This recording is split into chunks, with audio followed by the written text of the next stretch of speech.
Hey guys, you're here with Nikky T and Joanna Eunice here, my best friend. So I wanted to go all the way in onto my EP, Only in a Dream, and really talk about what my inspiration was behind everything. And so I thought, who better than my best friend? So she's going to be asking me some questions we wrote down, and hopefully you guys enjoy. So, Nikky T, let's dive into the first question. Why did you name your EP Only in a Dream? So I was going back and forth on all these different ideas because I wanted it to be the right, representation of me as Nikky T. This was like my first EP coming out as a project, coming together. So I was kind of going through different concepts I'd been going through in all this 5 songs. And I figured out that the most thing I believed in or said or at least had a message was towards dreaming. And I'm a big believer in dreams, as you know. Yes. So I kind of just wanted to have the concept of dreaming just for the fact that I wanted people to believe in their dreams and to keep going for them. Yeah. And this was kind of like, a reminder to myself to just go for your dreams. Yeah. And, even if there's haters or right. there's someone telling me not to do this or whatever the case may be, however the way I got here is as far as I've been, and it's been a journey. So yeah. I really just wanted people to see the journey of how I've been doing as an artist and how far I've gotten. Yeah, so I personally really like that concept too. Only in a Dream. You've never really heard of someone name their EP that too, so I think it's pretty unique as well. No, and the funny thing you said that is I was like checking. I had to make sure. I wanted it to be like something people don't really use all the time. Yeah. So I did like the check on iTunes to make sure people could do it. Only in a Dream? Nope. Okay, it was good. Check. Trademark that. Trademark. Okay. The first song you did on your EP is called Here For You. What went into writing this? Okay, so I was actually in my room. It's like late at night feels. We all get those. So what I used to do, because now my process is a little different, but when I was writing this, I think it was like a year and a half ago, I was sitting in my room. I had beats like I lined up on my computer, so I would sit and just listen to beats and write to the beats that I would like. And I remember this one really caught my attention because of the guitar. The guitar in it is a very, very beautiful strumming, like lullaby type of sound. Yeah. So it caught my attention. And this one was more, as soon as I heard it, it was like love. That was like my instant representation of the song. So I was like, perfect, I'm in my feels. I got the beat, now it's just time to write. So it took me about like maybe an hour, or maybe like 30 minutes to an hour. I was sitting writing it. I ended up loving what I came up with. It was very like cute type of vibe. Warm. The apple to my tea. The apple to my Eve, the honey to my tea. I just loved writing that song, so that was a fun one. You still make music in your room. It's like the best type of music to make. Yeah, I think so too, especially if you're in your feels, you know exactly the kind of message you want to portray, so I feel like that's where the best art comes from. The best magic happens in the bed. That's where I wrote it. All the magic happens is the writing. Right, her kind of magic is the music. The only relationship I have. Really, honestly, music. Truly. Oh my god. Okay. What was your inspiration behind the song Need Me? Which, by the way, is my favorite song on the EP, personally. Thank you. Do you know that's like pretty much everyone's favorite right now? I think so. Apart from I'm Single remix. Right. Yeah. I think it's because it's just so different too, and has all the highs and lows throughout the song. Harmonies. So it's the highs and lows. Yeah, I love the highs and the lows. So this one, so you kind of know the story behind it, but we're just the tea. But we're just gonna do the PG story. Right. But basically, I was at the time. I wrote this about a year and a half ago too, so it was kind of like a different time in my life. But I had been living in San Diego, where I'm from, and I was.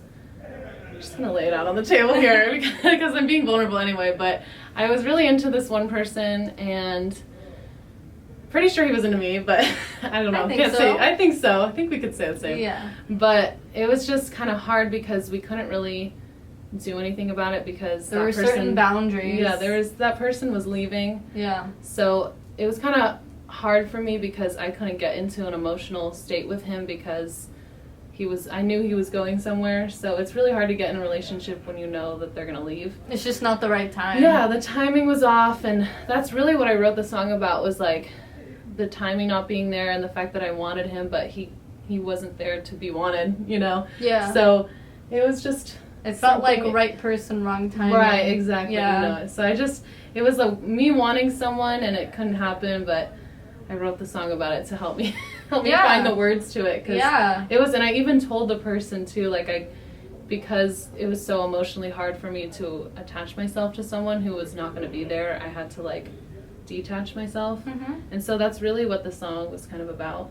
Yeah. The person wasn't really, because I say in the beginning, get up and leave. So it wasn't really like, you're leaving me, da-da-da. It was more like they had to leave. Yeah. You know? Yeah.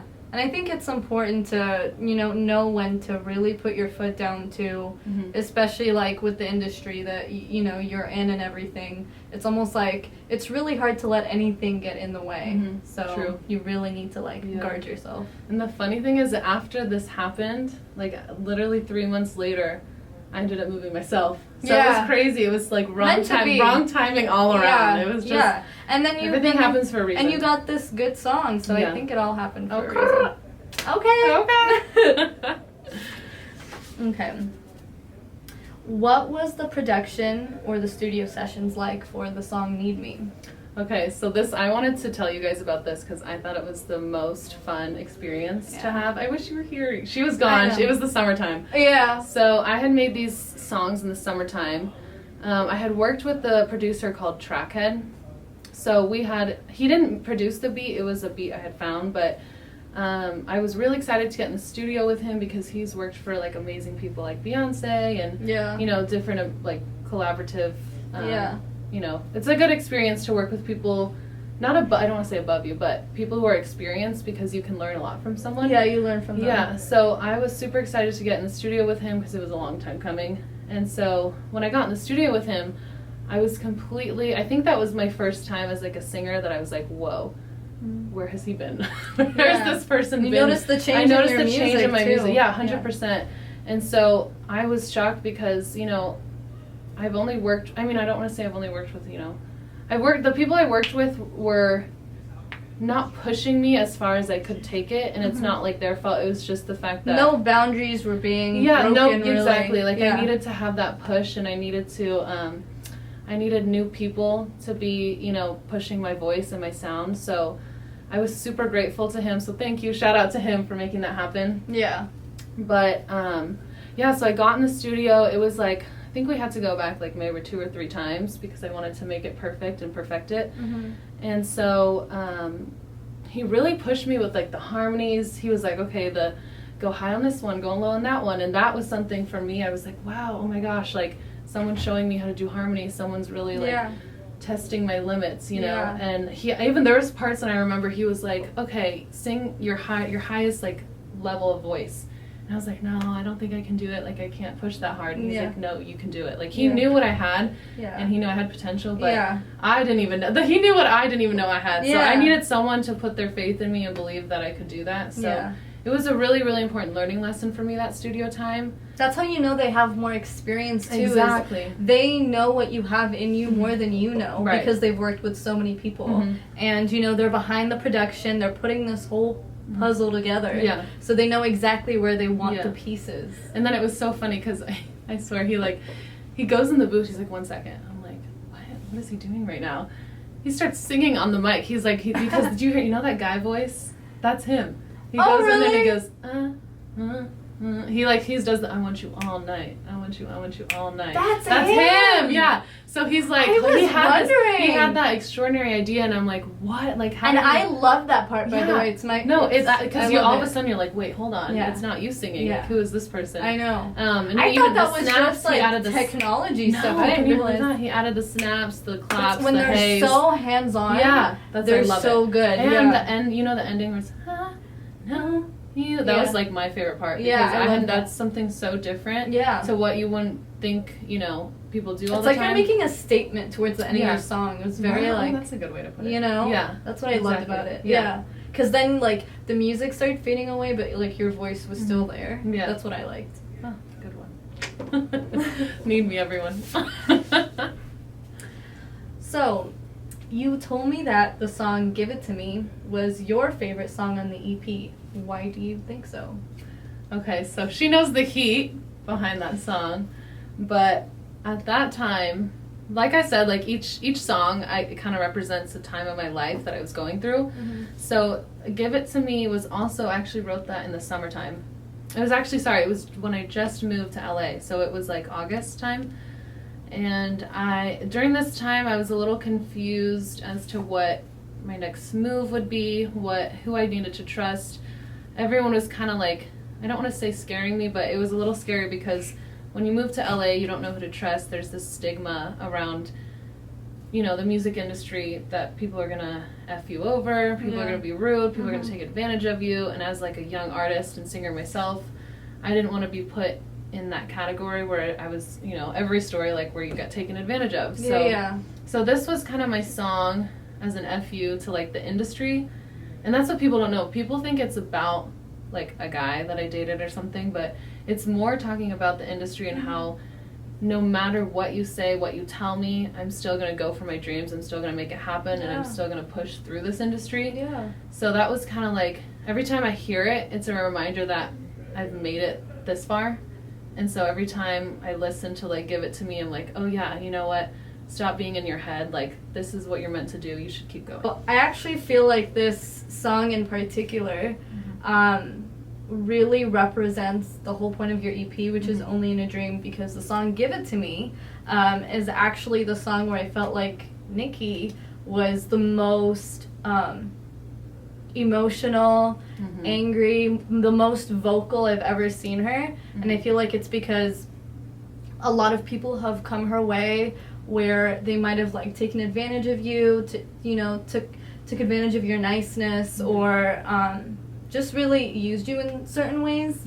And I feel like you finally let that out, and you let that pass you, and you let that go. Yeah. And I feel like that's what's also helped you reach where you're at right now. So it's only a message for you to just keep going and like keep looking forward. Yeah. That's what I love about it, right? Yeah, she was actually there for the studio session. Yeah, I remember was. that now. Yeah. Oh, I was angry. Yeah. It was also really hot in that booth. Oh yeah, they put me in it was like, what was it, like August? You know, August is like the hottest in California. Yeah. So, it was literally a closet. So, you know what? I've gone to every studio there is. Yeah. I've gone to the nicest, I've gone to the not so nicest, but the sound is still the same, you know? The sound is the same, but Nicole kept coming out after each take, like dripping sweat, needing water, all the smoothies. We still pushed through. Yeah, you had to push through. You but, had to. The ending of that piece, though, and you finally listened to everything, and after the mastering and all of that, it sounded really good. Yeah, if you really listen to it, you can hear the message behind it for sure. Yeah,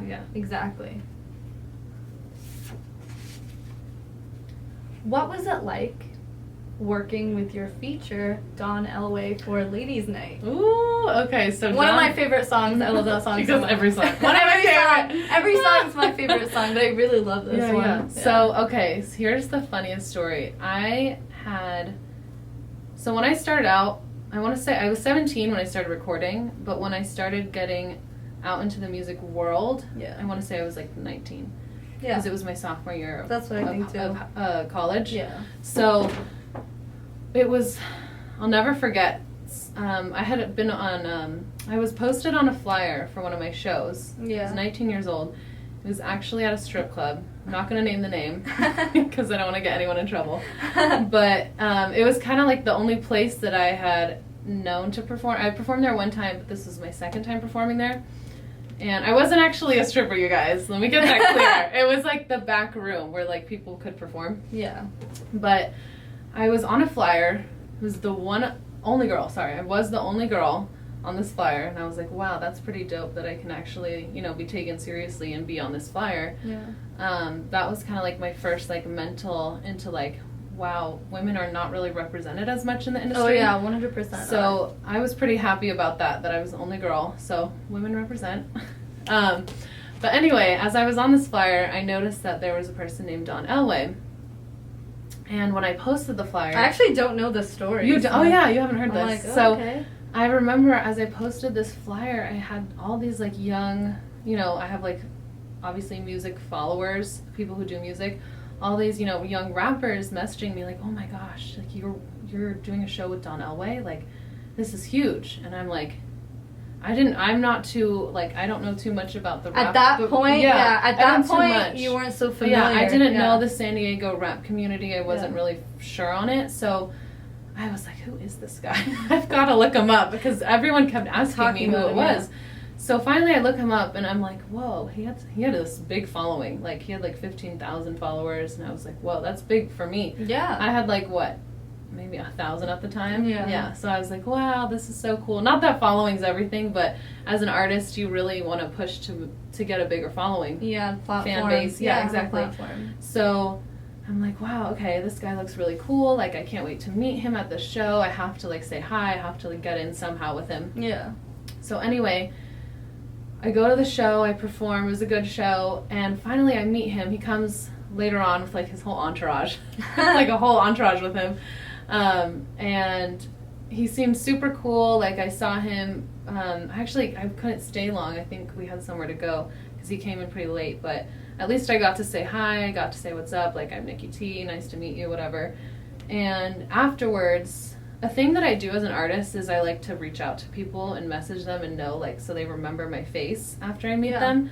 That's kind of like my thing. So after the show, I reached out to him and I said, hey, like, I loved meeting you. Thanks for the show. Like, if you ever want to link up, if you ever want to do a song, I'd love to do something with you. Like, let's collaborate.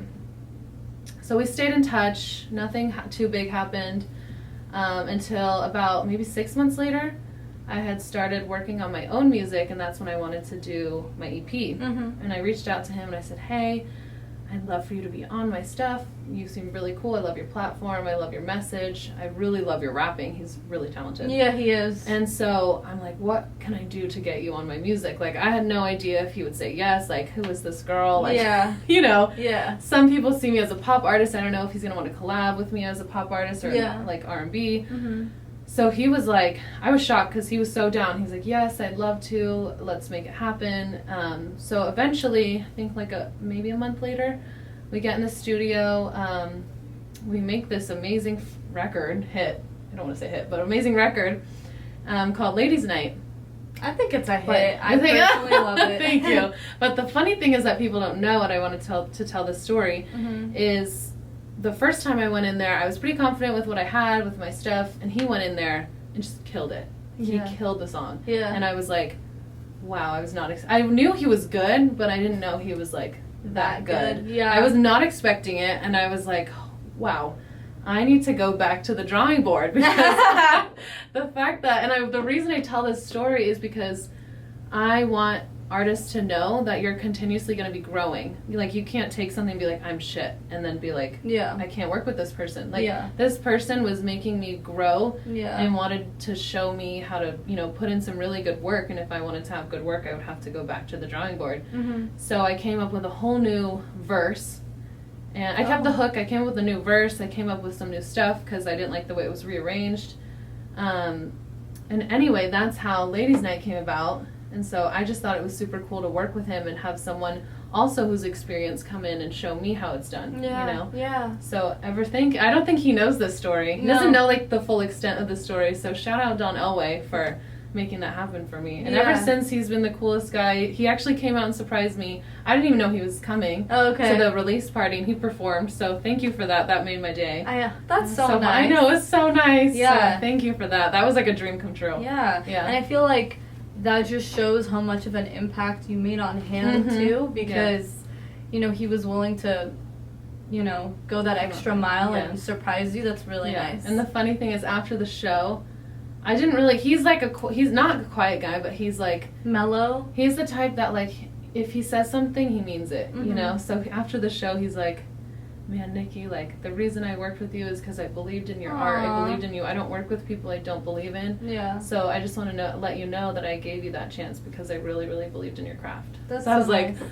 oh, I knew that was like a big compliment coming from him. You feel more like supported and like validated and stuff like that. Right. Exactly. Yeah. So hopefully more to come from him. More to come. Yeah, exactly. Yeah, he's really cool. I only met him briefly, but he was really chill so too. Nice. Yeah. Really like humble. Like I didn't even know that was him because I like so humble. You know, I didn't feel any different. Right.